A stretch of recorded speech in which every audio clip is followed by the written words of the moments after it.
جیمی کارتەر 39مین سەرۆکی ئەمریکا ڕۆژی 20 مانگی یەکی ساڵی 1970 کە سوێندی یاسایی خوارد و بەر لەوەی بچێتە کۆشکی سپی پەیمانی ئەوەی دا بە گەلی ئەمریکا کە حکوومەتەکەی هێندەی باشی گەلی ئەمریکا باش بێت. بەڵام ئەو 4 ساڵەی سەرۆکی ئەمریکا بوو بەرزبوونەوەی ڕێژەی هەڵاوسانی دارایی هەروەهاش بێکاری وایان کرد کارنامەکەی تێکفشن و زیاتر لە هەوڵدا بێ بۆ چارەسەرکردنی ئەو کێشە ئابوووریانە. بۆ لێ هەر تەنها ئەو قەیرانە ئابووریە کێشە نەبوو لە بەردەم جیمی کارتەردا کە لە تەمەنی 100 ساڵیدا ماڵاوایی لەم جیهانە کرد. سیروان قەچۆ لە دەنگی ئەمریکا لەگەڵ ستۆدیۆی چاوی واشنگتنە. سیروان ئەم کاتت باش و ساڵی نوێت پیرۆزە. کامیان ئاڵنگاریە گەورەکە بوو بۆ جیمی کارتر کە وەهای کرد هەڵبژاردن لە بەرامبەر ڕۆناڵد ریگن بدۆڕێنێ. قەیرانی ئابووری بوو یا قەیرانی ئەمریکاییەکانی لە ئێران بە بارمتە گیرا بوون. بەڵێن ساڵان و لەتا و تەماشەبانێن دەنگی ئەمریکاژی پیرۆز بەس باوەڕ دەکەم هەردوو تێکەل بوون بڵێن گەلێک سەدەم هەبوون و کارتەر تەنێ تێرمێکی کۆشکا سپی دەبڕێ بە دوێ چاغێ دەبڵێن تشتێکی بالکێش چێ بوو کتەژی بەحسکریانی لە ئالیەکی تێرمێک ینی یانژی وشەیەکە و دەرکێتە هۆرێت زمان ئینگلیزی دەژێت بێژن ستاکفلیشن ئەوژی کۆ تەفلیکردنا دوو تێرمان ستاگنیشن ئانکۆ لاوازبوونە ئابووری بۆ ئابووری پێش نەبوو گەشت نەکرد و لە ئالیەکی دنجی ئینفلیشن ئانکۆ ئینفلاسیۆن بۆهابوونە نرخێن کەل و کەلان سەرانسەری ئەمریکا ئەv هەردوو سەدەم بوون و ئابووری ئەمریکا تێک بچن و ئابووری هەرگاڤژ دەماک و هەلبژاردنێن ئەمریکی دەست پێکردنە خاڵێکە سەرەکینە هەگەر دۆسەیە ئابووری باش بە هەگەر ڕەوشە ئابووری باش بێ کارتێن سەرۆک بێترن و جارەکەدن ژ بۆ تێرمەکەدن خۆ هەلبژێرە لێ سەدی سەد سیاسەتا دەرڤێژی سەدەماوەی هەبوون سیاسەتا دەرڤە بتایبەت دەمەکێدا و ڕکابەریە ئەمریکا لەگەل یەکیتیا سۆڤیەتێ بەردەوام دکرد سۆڤیەت دەرواسی ئەفغانستان بوو هەلبەت کریزا دیلان یا لەگەل ئیرانێ ئەوژی سەدەم لە سپۆرت بێژن ئەمێ بێتر بەحسای بکەن لێ سیاسەتا دەرڤە بەڵێن ژالێکی و ئابووری ژالێکی دمە بوو سەدەم کۆ کارتەر تەنێ 4 ساڵە کۆشکا سپی حکوم بکەن. بەڵام نکۆلیش لەوە ناکرێکە خاوەنی ینی هەڵوێستێکی سیاسیانە کە ڕێکەوتنی کام دەڤدی لێ هاتە بەر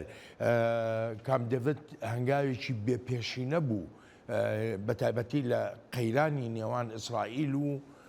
عەرەبەکاندا. ئەمە چەند گرنگیە بوو لە ژیانی سیاسی کارتەرە. بڵێن ئەڤایە یەک جوان میراتێن سەرەکی و کارتەر حتا داویا تەمەنێ خۆشی بەحساوێت کرد ینی دەماک و وڵاتێن عەرەبان شەڕێکی لەگەل ئیسرائیل هەفتەی و سوسیات دەرکەتن بەتایبەت سووریە و ئوردن و مصر و عەرەبستانە سعودی گاڤاکۆ بەشداری وی شەڕی بوون و تێک چوون وان قبول نەتکرد و ت پەیمانێکە ئاشتیە لەگەل ئیسرائیلێ وەرە ئیمزاکردن کارتەر چ کرد کارتەر بە ئاوایەکی جودا زانی بوو کۆ ئەنوەر سادات سەرۆکی وێ چاغەیە مەسر حەزاوی هەبوو و کەسێکی ڕاستەقیم بووژی کۆ دخواست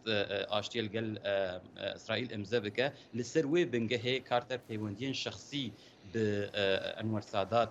دامەزراند و هەمان دەمێدا سەرۆکوتیە وێ چاغێ مەناحم بێگن کاری بوو داویا داوی دە پشتی چەند ساڵێن درێژ بەڵێن کاری بوو داویا داوی دە هەفتەی و نەهادە وان بینە با هەف و ئەمزەیەک ینی پەیمانێک ئاشتیت ناوەرە هەردوو دژمنێن بەرێدا ئەمزە بکە کۆ بەڵێن حەتان ها پشتی 45 ساڵانژی ئەف پەیمانهین لەدارە و ئەمش بیر نەکەن هەنێک خاڵێن دژی دوێ پەیمانێت هەبوون ئەوون کۆز لەسەر بنگە هاوێ پەیمانێن ئۆسلۆ یەن دناوبەرە دەسەڵاتداریە فلەستینی یانکۆ ڕێخستنا ڕزگاریە فلەستینی و هەم ببوورە و ئیسرائیل دەهاتن ئەمزەکردن کۆ ئەنجاماوێدا غەزا و کەنارە ڕۆژەوە بۆ جارێکی کەتن ژێر کۆنترۆلا دەسەڵاتداریە فلەستینیش بەرلۆ ینی مەرۆ نکارە بێژە کۆ تدی گەلک کەس نها شرۆڤە کار دەبێژن کۆ گەلک سیاستên کارتەر هەمبەر دنیای سیاسەتە دەربە بەتایبەت هەمبەر ڕۆژهاتە ناوی نەسەرکەوتو بوون لێ ئەو یەک ji xalên سەرەکی بوون کۆ کارتەر تمی بەحساوێت کرد و وێ ددی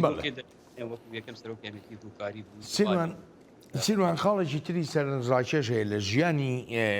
جیمی کارتەردا. یعنی ئێستا زۆرێک لە ئەمریکایەکان لێرە دەڵێن ڕۆڵ و گرنگی ئەم پیاوە لە دوای پۆستی سەرۆکایەتیەکەی دروست بوو،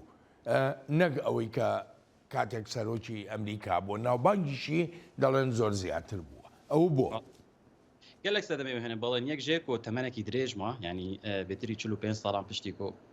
43 sala piştî ku koşka spî ji koşka spî derket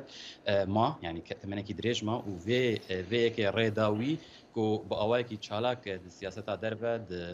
karûbarê mirovahî de û di pêşxistina